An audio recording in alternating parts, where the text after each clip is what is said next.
یہ ملک کتنا پیارا اور کتنا عظیم ملک ہمیں عطا کیا ہے کہ یقیناً اس ملک کے اندر رہنے کا بھی کل قیامت کے دن اللہ ثواب عطا فرمائے گا۔ ہمیں امید ہے کہ جس طرح نماز کا ثواب قیامت کے دن ملنا ہے، حج کا ہے، زکوٰۃ کا ہے، جہاد کا ہے، روزے کا ہے، خلق کائنات جل جلالہ یقیناً پاکستان میں رہنے کا ثواب بھی مسلمانوں کو دے گا، لیکن انہیں ملے گا جو پاکستان میں یہ سوچ لے کے رہیں کہ یہ پاکستان وہ عظیم ملک ہے جو خالق کائنات جل جلالہ نے ہمیں کلمے کی بنیاد پہ عطا کیا، جو محض پاکستان کو ایک وطن سمجھ کے رہیں کہ ہندوستان بھی ایک وطن ہے، پاکستان بھی ایک وطن ہے، ان میں نظریے کے لحاظ سے کوئی فرق نہیں، تو انہیں اس میں کوئی ثواب نہیں۔ لیکن جو یہ سوچ کر پاکستان کے ساتھ محبت کرے کہ یہ اسلام کی بنیاد پہ بننے والا ملک ہے اور اسلامی اسٹیٹ ہے، اس بنیاد پہ پاکستان میں رہے گا، تو ہمیں امید ہے کہ کل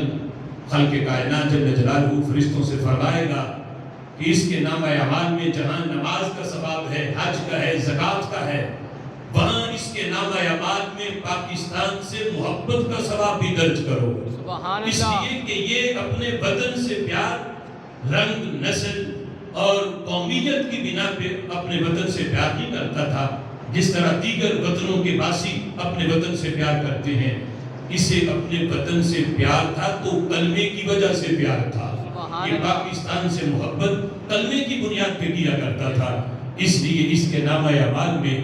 جتنے دن، جتنا عرصہ یہ وطن میں یہ سوچ کے رہا ہے کہ ہمیں یہ اسلام کی وجہ سے یہ ملک ملا ہے، تو اتنے لمحے، اتنے دن، اتنے مہینے، اتنے سال اس وطن میں گزارنے کا ثواب بھی اس کے کھاتے میں درج فرما دو۔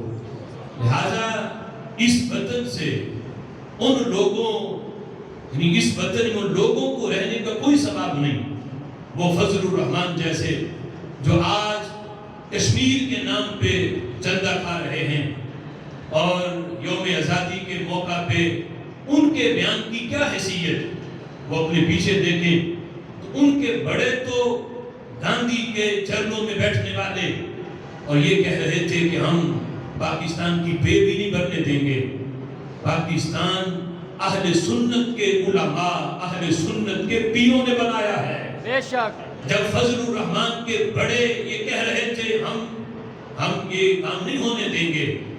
تو پیر سید جماعت علی شاہ صاحب اپنے مریدوں سے کہہ رہے تھے جو مسلم لیگ کو ووٹ نہ دے، پاکستان بننے کی حمایت نہ کرے، وہ میرا مرید ہی نہیں، میرا مرید وہی ہوگا جو پاکستان بننے کی حمایت کرے گا۔ سبحان اللہ۔ حضرت پیر مہر علی شاہ، حضرت پیر جماعت علی شاہ صاحب، ان جیسے عظیم اور ان کے پیچھے سوچ میرے امام اعلیٰ حضرت مجدد دین و ملت الشاہ امام احمد رضا خان فاضل بریلوی کی تھی، جو تحریک انہوں نے چلائی، جب ابھی دو قومی نظریہ نہ ڈاکٹر اقبال نے پیش کیا، نہ ابھی قائد اعظم کے کانوں تک یہ بات پہنچی، ابھی ان کی سوچ بھی نہیں تھی اس طرف، جب حضرت امام اعلیٰ حضرت امام اہل سنت اور فضل حق خیر آبادی جیسی عظیم ہستیاں دو قومی نظریہ پیش کر کے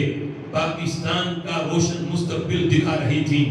یہ انہی کی سوچ تھی جو بعد میں ڈاکٹر اقبال تک پہنچی اور ان کے ذریعے پھر قائد اعظم تک پہنچی، اور ان کی محنت سے ہندوستان کے مسلمان جاگے جن کی قربانیوں کی بدولت اللہ نے ملک پاکستان عطا فرمایا۔ علماء اہل سنت کا فیضان، پاکستان